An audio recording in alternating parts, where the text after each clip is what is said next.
Thank you for choosing the SNL Fan Podcast. I'm your host, just some guy named Jay.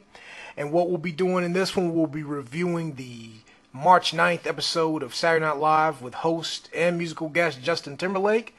But before I do that, I want to give a shout out. I want to give a shout out to Mono Bagends. He has a hot new single out by the name of You Drive Me Crazy featuring Mela Bela. The song is something definitely for the dance floor. You should definitely check it out. I'm going to put it in the information. I'll put the link in the information box below so you can listen to it for yourself. It's hot. Mono Baggens, check it out. Alright, let me go into this review. I'm a little tongue-tied for some reason today. I just keep stumbling over my words. And my brain has turned to mush for some reason. I had a really hectic week.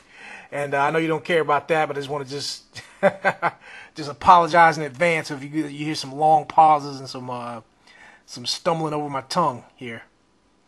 Okay. First, I want to say that, you know what I think? I think the reason why the Kevin Hart episode wasn't as good as it could have been is because I think a lot of the writers were saving their best stuff for this episode because they know a lot of casual viewers are going to check it out. And, you know, a lot of people, you know, this is kind of a big event. We were all kind of waiting and anticipating for Justin Timberlake to join the Five Timers Club before this episode, and I figured they wanted to make it a classic. Really, that's no excuse to make any poor episodes like that, because I think the writers need to be on their A game regardless. They need to treat every episode like it's going to be their last, you know. So they, you know, so don't say, well, you know, I'm gonna save my best material for a better host. No, screw that. You put your A game, even if I don't care who hosts. I don't care if Kim Kardashian hosts. Bring your A game, all right, writers. Okay. The cold opening, it wasn't really one of the better ones because this season had a lot of good cold openings. And this one, I think it was kind of meh. Not that it wasn't funny. It was kind of entertaining, but it was more just, I guess, as a platform to give Justin Timberlake, you know, something to do during the cold opening, and so he could do his Elton John impersonation, you know, and to show off his talents in that way. And I guess to talk about the Hugo Chavez, you know, about him passing. I think that cold opening served no other purpose than for that, and I also think they wanted to do something a little quick and short because they wanted to put a lot into the Five Timers skit. The next skit, Justin Timberlake's monologue, it was good, and then him segueing into the Five Timers Club skit. This was a classic. It was just something that it just had to have been done. Everybody was great in it, especially Steve Martin. Steve Martin. He really did his thing in this one, and I mean, I wouldn't be surprised if some of these guys maybe made some contribution to the writing on this particular skit because it was just superior, Everybody did their thing, the bit about Steve Martin asking him, does he, Paul Simon says, he does everything. Do you play the banjo? No, well, not everything. That was good. When they we'll go over to the bar and talk to Dan Aykroyd. It looked like Dan Aykroyd lost a little bit of weight, don't it? Even though he's still fat. That was good. That whole bit was good. Steve Martin picking at Dan Aykroyd for only hosting one time. It was good. What Justin Timberlake said, I'll have the Kristen Wiig. That made me chuckle. The bit, with Chevy Chase, on the phone, that was great. The whole thing, Martin Short's appearance, all of it. Oh my God, it was just put together nicely. Alec Baldwin and Tom Hanks sliding through, that was good. The little fight between Taran, Killam, and Bobby Moynihan, like the Django kind of thing, that was good. This is one of my favorites. I think this is a classic. Candice Bergen showing up, that was real good. It was a classic. It was a good way to really and I kind of felt like this skit was kind of like a passing of the torch too. Like Steve Martin passing the torch down to like the younger generation of hosts. Because I think it seems like Justin Timberlake is like the Steve Martin of SNL of this generation. How Steve Martin always, not saying that Justin Timberlake is as was as funny as Steve Martin, but I'm saying it's just like Justin Timberlake's like that new age version, for the young, for the people coming up, and how he's always showing up and always coasting, always making cameo appearances. It might actually turn out where some people might actually people have vague memories of SNL, because how some people, casual viewers of SNL always thought like, hey, wasn't Steve Martin in the cast? I think Steve Martin used to be in the cast, even though he was never a cast member. It was just a common, mistake that people thought that he was in the cast. And I know people know Justin Timberlake, his origin started in the Mickey Mouse Club, and he was he was in NSYNC and things like that. But one of the best. I can say one of the best, but one of the I don't know what to really call him as far as a pop singer now. He's really good. I don't even know if you say it's pop or if it's R&B, but Justin Timberlake is one of the I guess one of the best talents of these years or whatever. And it wouldn't surprise me if somebody in 2025 looks back and says, wasn't Justin Timberlake a cast member on that show? Didn't Justin Timberlake start out on SNL? And so, I mean, people have that kind of vague knowledge. That could actually very well happen, And Justin Timberlake always said that he wouldn't have minded have been a cast member for like 2 seasons, even though I know it's not going to happen. But the TV would explode if that happened. But I know it would be. I know the fans would definitely welcome him if he was a cast member. It's a Date. That was another classic. Instant classic. I like the way everybody was good in it, especially Bill Hader. The things he was saying, like the comedy he made about crack, and then the way he kept saying to Bobby Moynihan, it was good. Bobby Moynihan was great in it. With his, hey, did you guys skip me, or did you guys have your answers in advance? All of that was great. It was just I really liked it. And then the R&B singers meeting the two wild and crazy guys, another kind of a passing of the torch kind of thing. Even though this skit, I feel like it was too long, each of the jokes were hitting and everybody really played their part. You kind of knew where they were going with it after a while, but it's just the jokes is what kept it alive. And especially having the Festruck brothers, it just just to kind of have the new and the old kind of meet each other. I like stuff like this. I love it. I'm trying to see what else can I say about this skit. I really enjoyed it. I really enjoyed it. The dance that they're going next to the Veganville thing, the little dancing things that Justin Timberlake does. That's like his recurring bit. Every time he hosts, it's like he has to do that. The somethingville, some kind of veal at the end of it. And I don't mind. They're not always you already know where they're going with it. But it's just entertaining. It's entertaining, and that's just Justin's thing. And Justin's little recurring character. And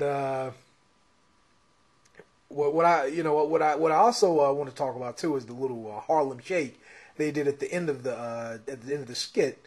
I don't know why everybody acts like the Harlem Shake is some new thing, because wasn't this something that came out 10 years ago? Something that it didn't hit.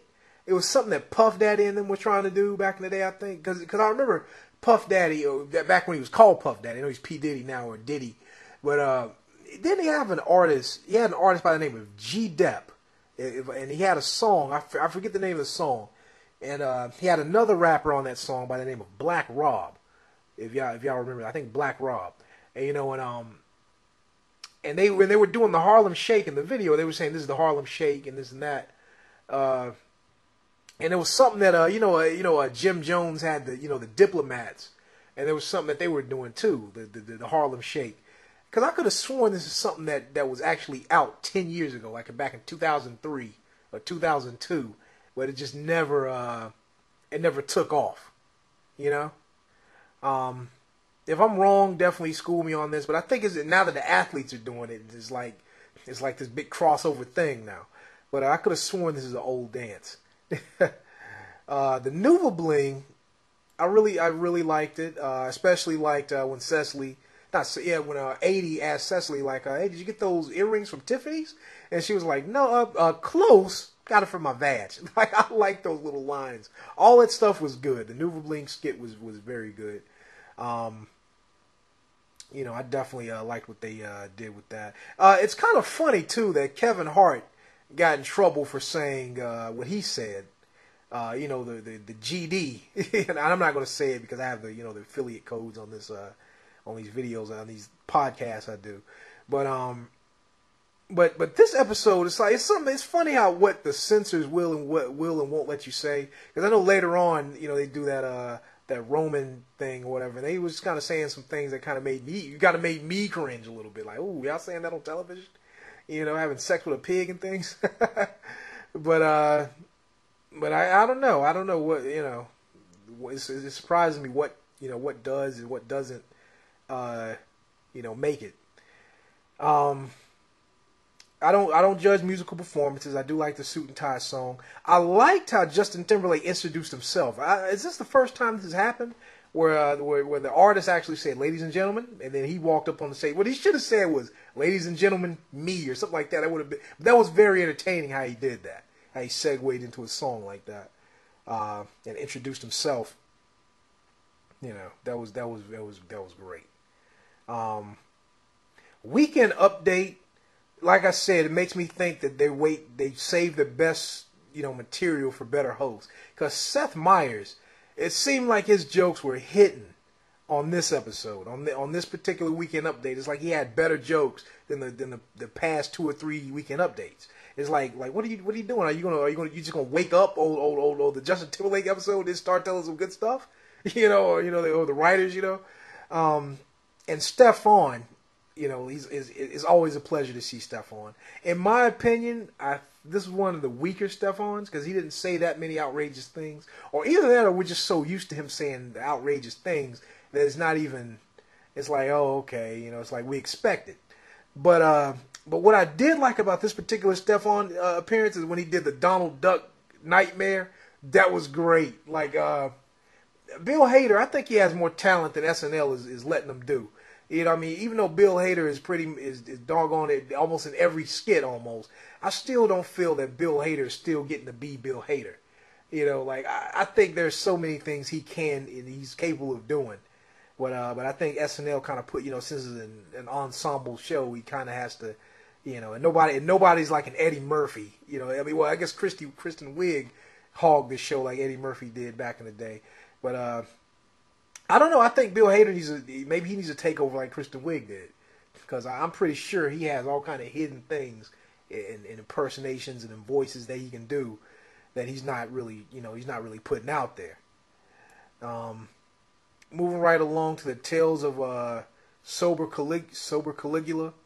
I really liked it. I remember reading somewhere, I think on a message board or somewhere, they said that Will Ferrell, if he had done this, this would have been a lot funnier. I agree, because I think that's really the problem with some of these skits. It's not that the skits are bad or the writing is even that bad, but I think that certain cast members or certain hosts can't pull off certain things. You know, same thing was said about the Louis C.K. thing when he did the little bit with Bobby Moynihan in the hotel when he was checking him out. Somebody said if Alec Baldwin did that, that would have been a classic, you know. But Louis C.K., that's not really his style, so, you know. And so yeah, I think that's what it is. Certain people can do certain things and pull it off. But Justin Timberlake really did good with it, though. He did some great acting. He knew how to, you know, he really did his thing. What I really liked though is Taran Killam popping up, and and then he touched Justin Timberlake's abs. That was hilarious. Justin looked at him like, what the? And he kept going. It seemed like that was just like he just did that out the middle of nowhere. And Justin made it even more funnier by calling attention to it. You know, like it wouldn't have been that funny if Taran Killam did that and Justin didn't do anything. But that made it funnier when that he had to actually that he looked down at what the you know. I was thinking about breaking this up, but I think there's something on a roll. I might as well continue. Main Justice, I think this skit is very entertaining, but I kind of don't get it because it's like you know, it's they have these New Orleans accents, and there's kind of like these New Orleans way of talking and things. And you up in Maine now, boy. It's like Maine people. I thought they talk. I've never been to Maine, but I thought Maine. I thought them up there. They kind of had that Canadian type of accent. I'm not sure, but I don't know. It's like that's the thing that's making me kind of about this skit is it's called Maine Justice, and it's like. And they're doing things like they're from Louisiana, But yeah, I don't know. It's still entertaining to watch because Jason Sudeikis, his accent and the way he's acting, and another thing too, I noticed that the latter half of this episode really kind of felt like the Jamie Foxx episode, And you know what? I kind of see Justin Timberlake as a white version of Jamie Foxx. Like a younger white version of Jamie Foxx. Because Jamie Foxx is one of those guys that can do anything. He can sing very well. He can dance very well. He can tell jokes very well. He's a very great actor. Oscar-winning actor. He's multi-talented in so many ways. And so is Justin Timberlake. Like I wouldn't be surprised in the future Justin Timberlake wins the Oscar for something. Because he's he can sing, dance. They both play instruments. It's like, he really parallels Jamie Foxx a lot, just like the end of this episode did. Moving right along. He did the Meyers song. Like I said, I don't judge the music. The She's Got a Dick, movie parody thing that was cool.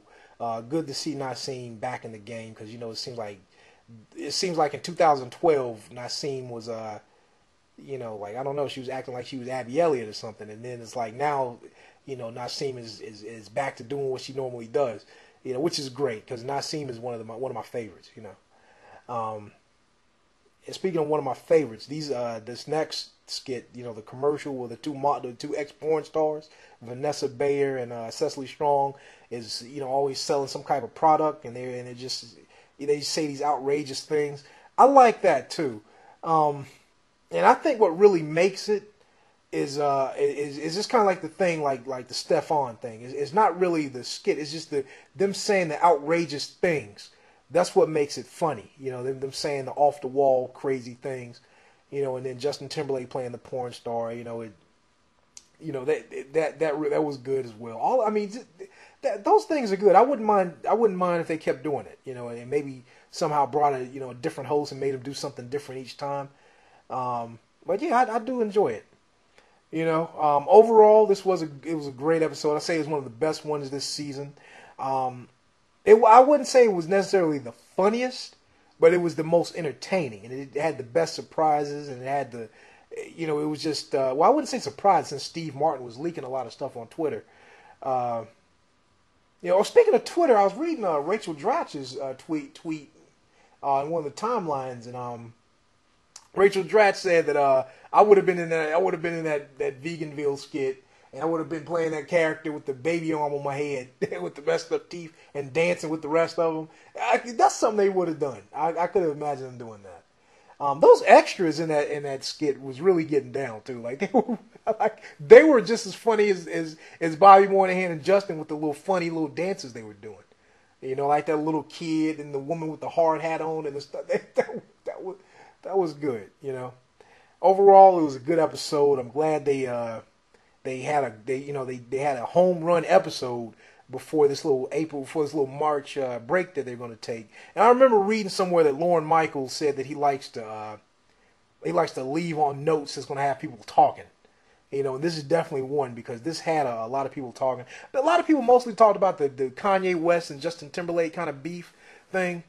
They were mostly talking about that, but still, and then plus they had a Justin Timberlake on the Jimmy Fallon show. Like all this was great. I just nothing I really want to complain about. Fred Armisen, I don't think he was in anything like that, so that was good. Overall, it was a great episode. And again, that's all I'd like to say. Also, check out that Mono Bagends song, "You Drive Me Crazy." Definitely check that out. I'll put the link in the information box. All right, that's all I want to say. I'm just some guy named Jay. Good night. Have a pleasant tomorrow.